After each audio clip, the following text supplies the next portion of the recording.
ओम शांति। आज 8 सितंबर 2022 के बाबा के अनमोल मधुर महावाक्य सुनेंगे। आज की मुरली में बाबा ब्राह्मणों की विशेषता को स्पष्ट कर रहे हैं। बाबा कहे, तुम ब्राह्मण ही श्रीमत पर पावन बन दूसरों को भी पावन बनाते हो। दुनिया के अंदर मनुष्य आत्माएं रिद्धि सिद्धि का सहारा लेकर के भी पतित ही बनते रहते हैं। यहाँ तो तुम बाप के साथ योग लगा करके स्वयं को श्रेष्ठ बनाते हो और 21 जन्म का प्रारब्ध प्राप्त करते हो। बाबा कहे, लेकिन तुम्हारा दुश्मन रावण बड़ा खौफनाक है। जितना तुम बाबा के साथ योग लगाते जाएंगे उतना ही बल मिलता रहेगा उस रावण के ऊपर विजय प्राप्त करने का। सुनते हैं बाबा के मधुर महावाक्य। ओम शांति। मीठे बच्चे, तुम्हारा पुराना दुश्मन रावण है। तुम्हारी लड़ाई बड़ी खौफनाक है। तुम जितना एक के साथ योग लगाएंगे उतना दुश्मन पर जीत पाने का बल मिलेगा। आज की मुरली से प्रश्न है, तुम ब्राह्मणों की डिपार्टमेंट दुनिया के मनुष्य से बिल्कुल ही भिन्न है। कैसे और कौन सी? उत्तर है, तुम ब्राह्मणों की डिपार्टमेंट है श्रीमत पर पावन बनना और बनाना। तुम योग बल से अपने पापों को भस्म करते हो। तुम्हारी सब मनोकामनाएं बाप पूरी करते हैं। मनुष्य तो जो कुछ करते हैं उससे नीचे ही उतरते आते, रिद्धि सिद्धि आदि सीख लेते हैं, परंतु पतित तो बनते ही जाते हैं। एक तरफ रिद्धि सिद्धि आदि भी सीख लेते हैं, परंतु पतित तो बनते ही जाते हैं। आज की मुरली से पहले गीत बजा है, हमारे तीर्थ न्यारे हैं, इस धरती के प्यारे हैं। ओम शांति। इस पुरानी दुनिया में रहते हुए तुम बच्चों का इस पुरानी दुनिया से कोई नाता नहीं रहा है। तुम नई दुनिया के लिए पुरुषार्थ कर रहे हो, बेहद के बाप से वर्षा लेने का। हमारा पुरुषार्थ है नई दुनिया के लिए बेहद के बाप से वर्षा लेने का। जब तक स्थापना हो तब तक भल पुरानी दुनिया में बैठे हैं, परंतु तुम्हारा सारा ध्यान स्वर्ग की सच्ची कमाई तरफ है। विनाश तो होना ही है। आसार ऐसे देखने में आते हैं। यह भी जानते हो कि इस रुद्र ज्ञान यज्ञ से विनाश ज्वाला निकली है। जरूर हमारे अथवा भारत के कल्याण के लिए ये महाभारत लड़ाई लगनी है। अभी वास्तव में तुम किससे लड़ाई नहीं करते हो। तुम तो डबल अहिंसक हो। तुम्हारे पास न काम की न क्रोध की हिंसा है। मुख्य हिंसा काम की कही जाती है। यह तो है ही पतित दुनिया। किस कारण पतित बने हो? विकार के कारण। ये काम विकार आदि मध्य अंत दुख देता है। क्रोध के लिए नहीं कहा जाता। अपवित्रता और पवित्रता की बात है। काम ही सबको धोखा देता है। इस काम पर ही अबलाओं पर अत्याचार होते हैं। एक पवित्र बने दूसरा न बने तो झगड़ा हो पड़ता है। बाप कहते हैं दोनों को प्रतिज्ञा करनी है ज्ञान चिता पर बैठने की। वह काम चिता पर बिठाते हैं, बाप वह सौदा कैंसिल कराते हैं। अब पवित्र दुनिया स्थापन होती है तो वह सौदा कैंसिल करना पड़े। ज्ञान चिता पर बैठने से क्या होता है? बाबा कहे, ज्ञान चिता पर बैठने से पवित्र बन पवित्र दुनिया के मालिक बनेंगे। तुम्हारी भी लड़ाई है। उस बाहुबल की लड़ाई से वास्तव में तुम्हारी लड़ाई बड़ी खौफनाक है, क्योंकि रावण तुम्हारा बहुत पुराना दुश्मन है। उस पर जीत पानी है। दुनिया की बाहुबल की लड़ाई में तो दुश्मन दिखाई देता है, लेकिन ये योग बल की लड़ाई में दुश्मन बड़ा खौफनाक है, क्योंकि दिखाई नहीं देता है और कैसे आकर के अटैक करता है मन के ऊपर या मनसा के ऊपर। तो बाबा कहे सावधान रहना पड़ता, क्योंकि तुम्हें उसी पर जीत पानी है। जितना एक के साथ बुद्धि योग लगाएंगे तो बल मिलेगा। सारा मदार है श्रीमत पर चलने का। जितना श्रीमत पर चलते रहेंगे उतना उस रावण दुश्मन पर जीत पाना आसान हो जाएगा। श्रीमत कहती है कि गृहस्थ व्यवहार में रहते सर्वगुण संपन्न 16 कला संपूर्ण बनना है। आत्मा को ही बनना है। आत्मा 16 कला संपूर्ण थी, अब वह 84 जन्म लेते लेते नीचे उतरती है। जरूर बच्चे जानते हैं देवी देवताओं का राज्य था। राम राज्य स्थापन हुआ, राम नाम रख दिया है। वास्तव में नाम शिव है। शिवाय नमः कहते हैं, रामाय नमः नहीं कहते।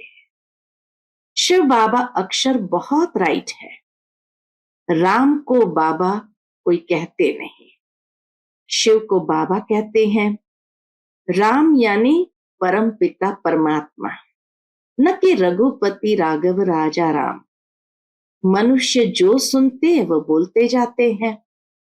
अब सिवाय तुम बच्चों के और कोई भी परम पिता परमात्मा के साथ यथार्थ योग नहीं लगाते हैं।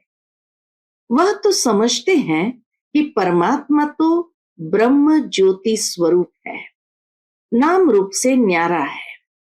अगर ब्रह्म कहते तो भी नाम तो हो गया ना। बाबा के एक तरफ कहेंगे नाम रूप से न्यारा है, दूसरी ओर कहेंगे ब्रह्म ज्योति स्वरूप। अगर ब्रह्म कहते तो भी नाम हो गया ना। कुछ भी समझते नहीं। बाप कहते हैं मैं ज्ञान का सागर हूं, मैं अति सूक्ष्म हूं। इससे सूक्ष्म कोई चीज होती नहीं, अति सूक्ष्म है। जैसे झाड़ का बीज सूक्ष्म होता है, देखने में कितना छोटा है। मनुष्य सृष्टि का बीज तो सबसे सूक्ष्म है। सबसे छोटी खसखस होती है, बहुत पतली होती है। उनके झाड़ बहुत बड़े बड़े होते हैं। तो परम पिता परमात्मा तो उनसे भी अति सूक्ष्म बिंदी है। बाप कहते हैं मैं जो हूं, जैसा हूं, इस रीति तुम्हारे में भी नंबरवार जानते हैं। फोटो में कोई ही इस राज को समझते हैं। शिव बाबा जैसी महिमा और कोई भी मनुष्य आत्मा की नहीं हो सकती। कैसे आकर पतित दुनिया को पावन बनाते हैं, सम्मुख आकर बच्चों को पढ़ाते हैं। कुछ भी जानते नहीं है, न मुझे जानते न चक्र को जानते हैं। अभी तुम नंबरवार पुरुषार्थ अनुसार जानते हो। तुम्हारा इस पुरानी दुनिया की बातों से ताल्लुक नहीं है। मनुष्य तो घोर अंधियारे में है। उनका तो धंधा ही है अपना। तुम्हारा धंधा अपना है।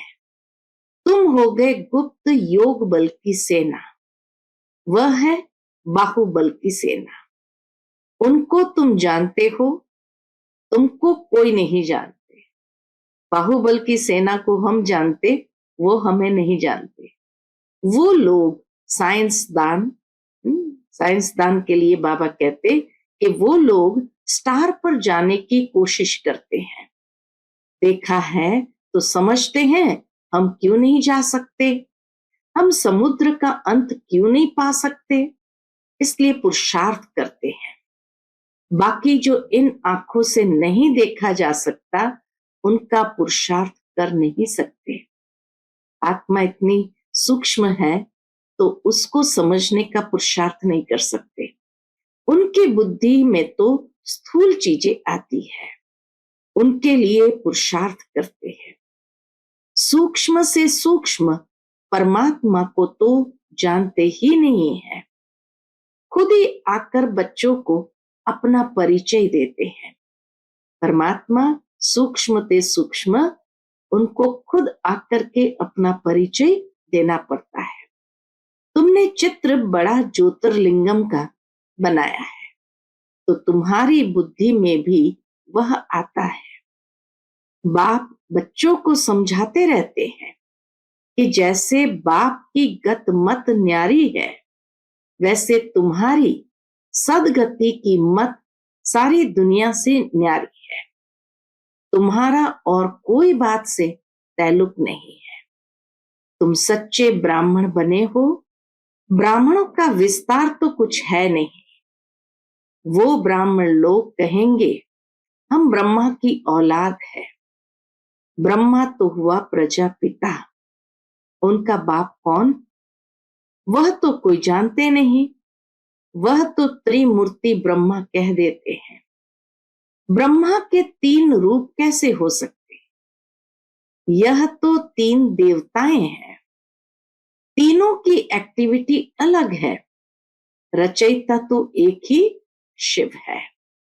हम सब उनकी रचना वहां रहने वाली है।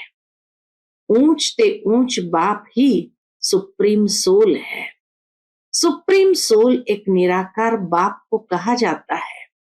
ऐसे नहीं कि वह भी निराकार परमात्मा और हम आत्माएं भी निराकार, सब एक ही है, सब उनके ही रूप है।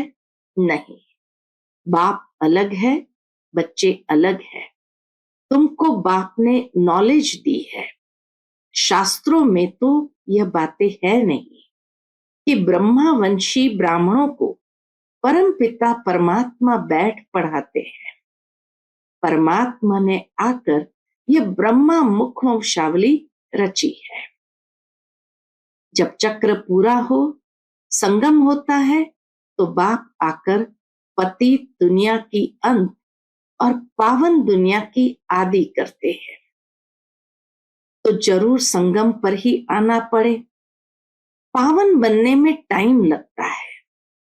आधा कल्प से सिर पर पापों का बोझा है। योग अग्नि से जो आत्मा में खाद पड़ी है वह निकलती है। तुमको सतो प्रधान बनना है। हम जो पतित बने हैं, याद से ही हम पावन बनते जाएंगे। इतना सहज है। हमको फिर से 84 जन्मों का चक्र लगाना है। बच्चों को यह नॉलेज मिली है।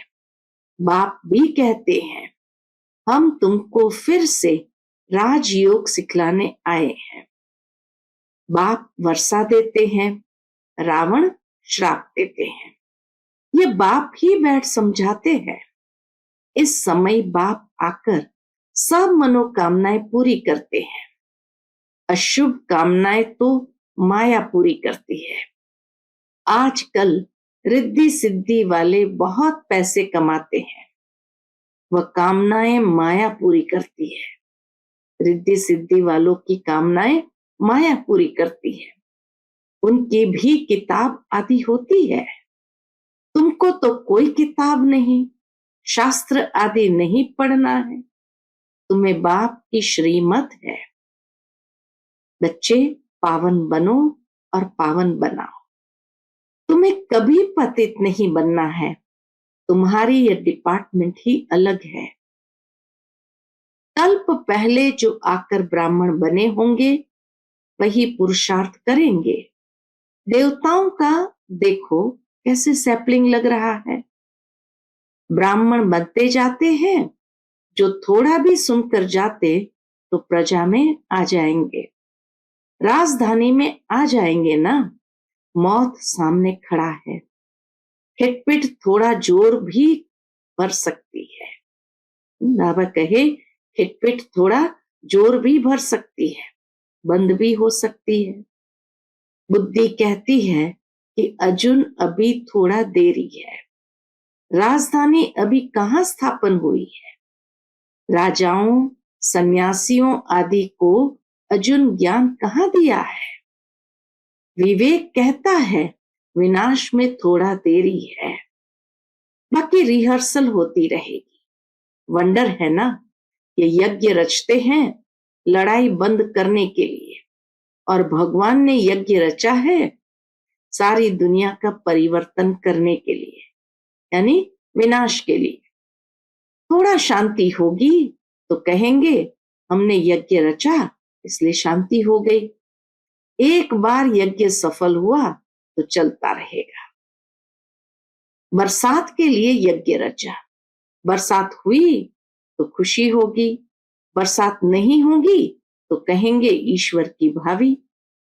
जैसे कोई शरीर छोड़ता है तो कहते हैं स्वर्गवासी हुआ, फिर तो शोक करने की दरकार ही नहीं है। स्वर्ग पधारा तो अहो सौभाग्य समझो न। माया रावण ने सबकी बुद्धि को ताला लगा दिया है। तुम जानते हो हम कल्प पहले मुआफिक फिर से पुरुषार्थ कर रहे हैं। भारत अविनाशी खंड है और कोई दूसरा धर्म नहीं था, यह तो बाद में इन्होंने निकाले हैं। यह भी ड्रामा की भावी कहेंगे। रक्त की नदियां यहां ही बहती है, एक दो में लड़ते रहते हैं। बल भाई भाई होकर बहुत समय से रहे पड़े हैं, परंतु हिंदू और मुसलमान धर्म तो अलग अलग है ना। वह आए ही बाद में है, तो लड़ाई उन्हों की आपस में है। तुम्हारा इससे कोई ताल्लुक नहीं है, तुमको अपनी सर्विस में तत्पर रहना है। सिर्फ 3 पैर पृथ्वी ले ये रूहानी हॉस्पिटल खोलना है, फिर धीरे धीरे वृद्धि होती जाएगी। कहा जाता है ना, बूंद बूंद से तालाब ऐसा होगा ना। घर में भी ये चित्र रखो, बेहद के बाप से 21 जन्मों का वर्षा कैसे पा सकते हो। आओ तो समझाए। मौत तो सामने खड़ा है, अब सिर्फ बेहद के बाप और वर्षे को याद करो। इनको मृत्यु लोक कहा जाता है। बाप कहते हैं मुझे याद करो तो मैं तुमको साथ ले जाऊंगा। अब तो कहते हैं ना, मैं कालों का काल महाकाल हूं। अकाल तख्त है ना, तुम अकाल आत्मा हो। बाबा कहे तुम अकाल आत्मा हो। बच्चे समझते हैं कि हम इस दुनिया से बिल्कुल न्यारे हैं। यहाँ पढ़ाने वाला विचित्र है, आत्माओं से बात करते हैं, आत्मा ही सुनती है, आत्मा ही इस मुख द्वारा सुना रही है, आत्मा इन कानों द्वारा सुन रही है। हम आत्मा इस शरीर से यह करते हैं। आत्मा को रसना मिलती है, आत्मा ही कहती है यह मीठा है, यह खट्टा है। आत्मा में ही संस्कार रहते हैं। आत्माओं को बाप कहते हैं अब घर वापस जाना है। तुमने 84 जन्म लिए हैं, अब ये शरीर छोड़ना है, इनसे ममत्व निकालना है। सर्प भी ममत्व नहीं रखता है, पुरानी खाल छोड़ नई ले लेते हैं। तुम्हारी भी ये पुरानी खाल है, इसको ऐसे ही छोड़ देना है। भ्रमरी का भी मिसाल तुम्हारे से लगता है, वास्तव में सन्यासी ये मिसाल दे नहीं सकते। इस पतित दुनिया में सब विकारी कीड़े हैं। तुम ब्राह्मणियां उन्हों को भू भू कर पतित से पावन बनाती हो, कहते हो शिव बाबा को याद करो। बाबा कहे तुम कहती हो शिव बाबा को याद करो। मनुष्य को देवता बनाने की जादूगरी है, जादूगर, सौदागर, रत्नागर, ये सब उनके नाम हैं। इसके शिव बाबा के। अच्छा, बच्चों को समझाते तो बहुत है, फिर भी कहते हैं बाप और वर्षे को याद करो। बाप कहते हैं अगर तुम एक बार मुझ पर बलिहार जाएंगे तो मैं 21 बार तुम पर बलिहार जाऊंगा। ये सौदा तो अच्छा है ना। शिव बाबा तो दाता है। तुमको युक्ति बतलाएंगे कि ममत्व कैसे निकालो। गृहस्थ व्यवहार में रहते श्रीमत पर चलो, इसमें पवित्रता है फर्स्ट। ये रूहानी यात्रा है, सारा मदार यात्रा पर है। मनुष्य तो ढेर के ढेर जिस्मानी यात्राएं करते रहते हैं। तुम्हारी एक ही रूहानी यात्रा है जो रूह बैठ रूहों को सिखलाते हैं। इसमें सारी बुद्धि की बात है। तुम बच्चों के पास दुख आ नहीं सकता। तुम जानते हो इतना बड़ा विनाश हमारे लिए हो रहा है, तो तुम्हें अंदर में हास यानी दुख नहीं आ सकता। अगर आता है तो कच्चे हैं, ज्ञान की पूरी अवस्था नहीं है। अच्छा, मीठे मीठे सिकिलदे बच्चों प्रति माता पिता बाप दादा का याद प्यार और गुड मॉर्निंग। रूहानी बाप की रूहानी बच्चों को नमस्ते। हम रूहानी बच्चों की रूहानी माता पिता बाप दादा को याद प्यार, गुड मॉर्निंग और नमस्ते नमस्ते। शुक्रिया बाबा, शुक्रिया। आज की मुरली से धारणा के लिए मुख्य सार है। पहली पॉइंट, शरीर रूपी पुरानी खाल से ममत्व निकाल देना है। बुद्धि से रूहानी यात्रा पर तत्पर रहना है। दूसरी पॉइंट, पुरानी दुनिया की किसी भी बात से ताल्लुक न रख, ज्ञान चिता पर बैठ पावन बन बाप से पूरा वर्षा लेना है। आज का बाप दादा का मधुर वरदान हम बच्चों के प्रति है। पवित्रता की श्रेष्ठता को धारण कर सदा शुभ कार्य करने वाले पुरुषोत्तम व विशेष आत्मा भव। पवित्रता की श्रेष्ठता को धारण कर सदा शुभ कार्य करने वाले पुरुषोत्तम व विशेष आत्मा भव। साधारण आत्माएं जब पवित्रता को धारण करती है तो महान आत्मा कहलाती है। पवित्रता ही श्रेष्ठता है, पवित्रता ही पूज्य है। ब्राह्मणों की पवित्रता का ही गायन है। कोई भी शुभ कार्य होगा तो ब्राह्मणों से ही कराएंगे। वैसे तो नामधारी ब्राह्मण बहुत है, लेकिन आप जैसा नाम वैसा काम करने वाली विशेष आत्माएं हो। बाबा कहे लेकिन आप जैसा नाम वैसा काम करने वाली विशेष आत्मा हो। साधारण कर्म भी बाप की याद में रहकर करते हो तो विशेष हो जाता है। इसलिए ऐसे विशेष कर्म करने वाली पुरुषोत्तम व विशेष आत्माएं हो। आज का स्लोगन है, स्वयं द्वारा सर्व आत्माओं को सुख की अनुभूति कराना ही मास्टर सुखदाता बनना है। स्वयं द्वारा सर्व आत्माओं को सुख की अनुभूति कराना ही मास्टर सुखदाता बनना है। अच्छा, Om Shanti. To watch Peace of Mind channel videos on YouTube, subscribe us on youtube.com/tvpeaceofmind. Just a click for a peaceful life.